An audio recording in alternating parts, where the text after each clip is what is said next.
Welcome everyone to the remaining weeks of the Business Management Capstone course. This video will detail the remaining assignments for this semester. Within the weekly modules content area, you're going to see the folder that's labeled weeks 13 through 15 remaining assignments for this semester.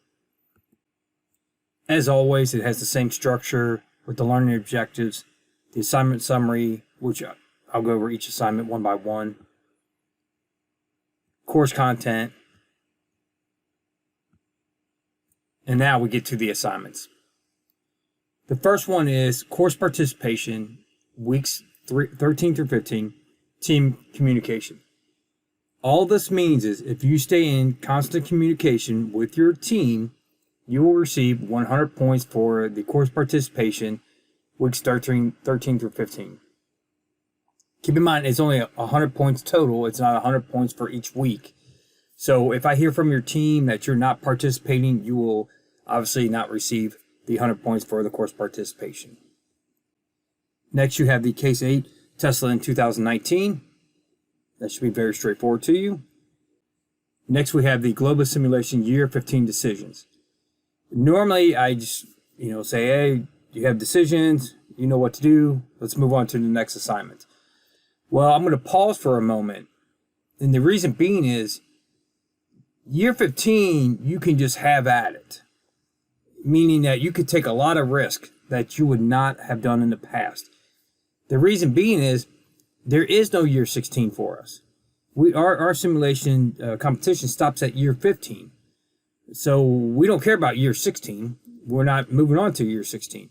So definitely keep that in mind. I have seen teams in the past win the simulation by taking a lot of risk in Year 15 because they knew there was no Year 16. Now, that's up to you. You don't have to do that. You can stick with your same game plan if you want to. I at least just wanted to share that information with you. Next one is the Global Simulation post-game peer evaluations. Clearly, you know how to accomplish this. This assignment is not due until December 6th. Next, we have research paper, Disruptive Technology. The reason why I chose this topic for your research paper is normally when I present at conferences, I'm always presenting about disruptive technology, what's going to change in the industry. So to me, it's kind of near and dear to my heart. I think anyone who's business-minded needs to keep an eye ahead to see what might, knock them off from being number one. So just make sure you review the assignment details, the grading rubric, and submit the paper by December 6th. Okay, next we have the annual report. Okay, so this is a true annual report. This is not like your module reports where you just answered a few questions. This will take you some time. Okay, so it's not due until December 6th. Clearly, I'm giving you extra time because Thanksgiving break. All right, you should really be getting a jump on this early. Make sure you review the instructions, the grading rubric, review all documentation with team members before attempting the assignment.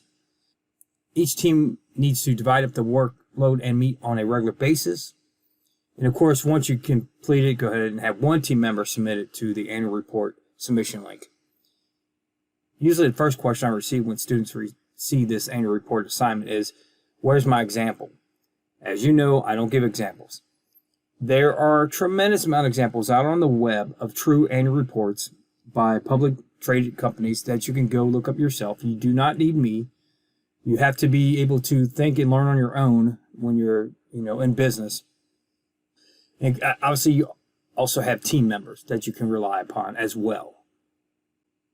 Last but not least, we have the Capstone Presentation to the Board of Trustees, which is, of course, myself. That is due by December 13th. So you want to review the Capstone Presentation details, review the grading rubric, schedule a team online presentation with me.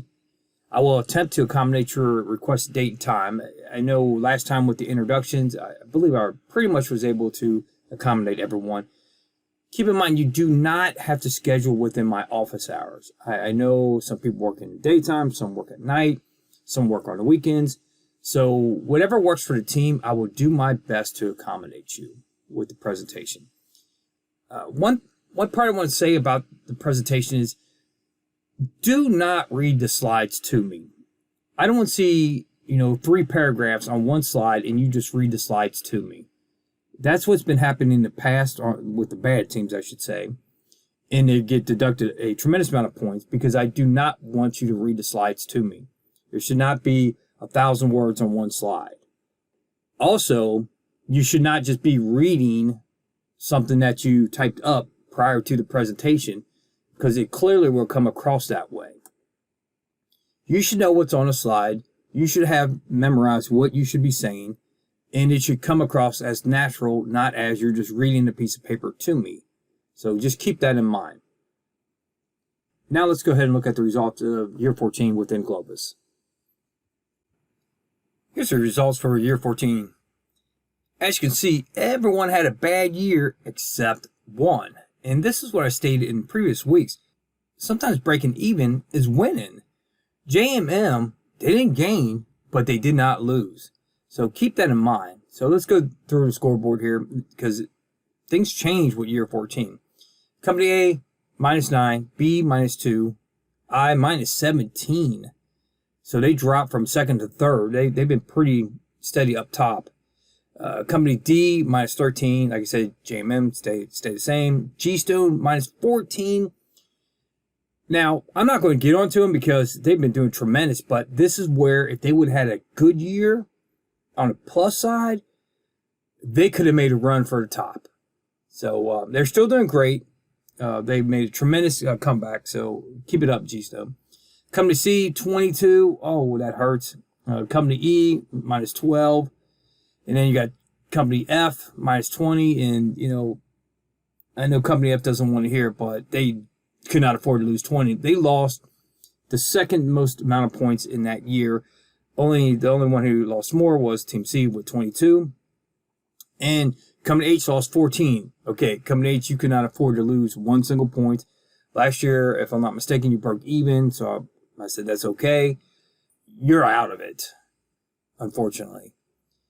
Company F, just do your best. Let me see something for year 15. Show some good faith that, I know you say you're analyzing numbers and all, but keep in mind, all the other teams have all the same resources that you have, and they're not -20 this year.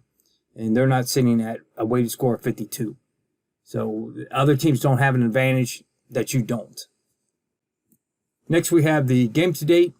Company A and Company I are tied at 99. This goes to show you before they were in the 100s. You just never know. Company B's at 97, 2 points behind, 4 bonus points. Look at them go. Company D's at 92. Company G is 89, very respectable. JMM, 88.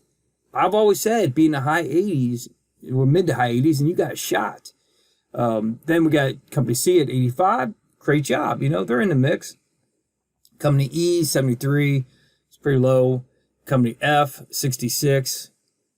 Hopefully you can get up in the 70s. And Company H is at 60.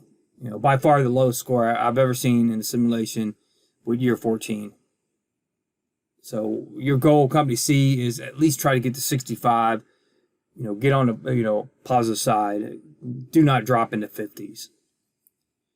All right, that's all I had for this week. Let's finish strong. Let's see who's going to win this simulation. It's really tight. I'm telling you, even going all the way down to Company C, they all have a shot right about now. Because if you think about it, all it would take is A, I, and B have bad years, and a Company C have a great year, and they still can win the simulation. So there's only a few teams that are probably out of the running. Everyone else, give it your all, and show me what you have. So, all right, that's it, and have a great week.